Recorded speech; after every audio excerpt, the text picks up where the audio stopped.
কাঁচা আমের সিজন আসছে আর আমি কিছু না বানিয়ে থাকবো তা কিভাবে হয়? আসসালামু আলাইকুম, কেমন আছেন? আশা করি এই গরমে সবাই ভালো আছেন এবং সুস্থ আছেন। আজকে আমি আপনাদের সাথে নতুন আরেকটি রেসিপি শেয়ার করব, সেটা হচ্ছে আমসত্ত্ব। ঘরে কিভাবে আমরা পরিষ্কার পরিচ্ছন্ন অবস্থায় আমসত্ত্ব বানাতে পারবো, অর্থাৎ হেলদি উপায়ে আমসত্ত্বটা কিভাবে বানাতে পারবো তাই শেয়ার করব।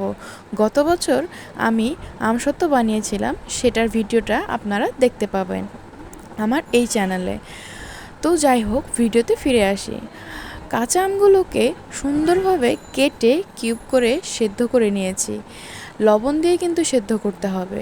সেদ্ধ করার আমগুলো ঠান্ডা হয়ে গেলে ব্লেন্ডার জার দিয়ে ব্লেন্ড করে নেব।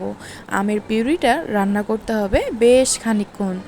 আমের পিউরি যখন রান্না করব তখন খুব সাবধানতার সাথে রান্না করতে হবে, কেননা যখন আমগুলো ফুটে আমের যে পিউরিটা তখন হাতে খুবই জ্বালাপোড়া করে, এমনকি হাতটা পুড়ে যেতেও পারে। গত বছর আমার সাথে তাই হয়েছিল।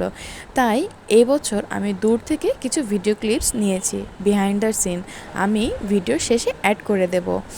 প্রথমে আমি আমগুলোতে কিছু শুকনো উপকরণ দেব, সেটা হচ্ছে চিনি, লবণ, লাল মরিচের গুঁড়ো, চিলি ফ্লেক্স, বিট লবণ আর অবশ্যই জিরে গুঁড়ো এবং ধনে গুঁড়ো। আপনাদের ইচ্ছা অনুসারে ঝালটা কমিয়ে এবং বাড়িয়ে নিতে পারেন।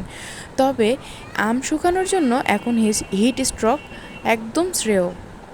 আমি হিট স্ট্রোক থাকাটা কাম্য করছি না, তবে আমি চাচ্ছি হিট স্ট্রোকটা শেষ হয়ে যাক আমাদের সবার সুস্থতার জন্য। যাই হোক, আমি আমগুলোকে সুন্দরভাবে রান্না করে এই যে এভাবে একটা প্লাস্টিক ব্যাগে তেল মাখিয়ে এভাবে ছড়িয়ে দিচ্ছি। প্রথম দিন আমি ছাদে না দিয়ে বাতাসে শুকিয়েছি বাসার মধ্যে। তারপরে টানা 3 দিন রোদে দেওয়ার পরে আমসত্ত্বগুলো খুব সুন্দরভাবে শুকিয়ে গিয়েছে। আমসত্ত্বর উপরে আমি একটা মশলা ব্যবহার করেছি, সেটা হচ্ছে বিট লবণ, সামান্য পরিমাণ জিরে গুঁড়ো, ধনে গুঁড়ো এবং শুকনো মরিচের গুঁড়ো দিয়ে ভালোভাবে মিক্সড করে নিয়েছি। এটার ওপর দিয়ে দিয়ে খেতে যে দারুণ লাগছিল সেটা না বললেই না। আপনারা অবশ্যই বাসায় ট্রাই করবেন। ও, এই আম ললিপপটা কি? এই ললিপপটা হচ্ছে আমি আমগুলো যখন কাটছিলাম, মানে আমসত্ত্বটা যখন শেপ দিচ্ছিলাম, এক্সট্রা অংশগুলো বেঁচে যাওয়াগুলোকে আমি এভাবে বল শেপ করে নিয়েছিলাম। এটার উপরে সামান্য পরিমাণ চিনি স্প্রেড করে দিয়েছি, খেতে খুবই মজা লাগছিল। এই যে দেখেন বিহাইন্ড দ্য সিন, খুব ভালোভাবে দেখেন রান্নাঘরের অবস্থাটা কি হয়েছে। এটা যখন হাতে পড়ে তখন নানা, বাবা, দাদা সবার নাম মনে পড়ে যায়।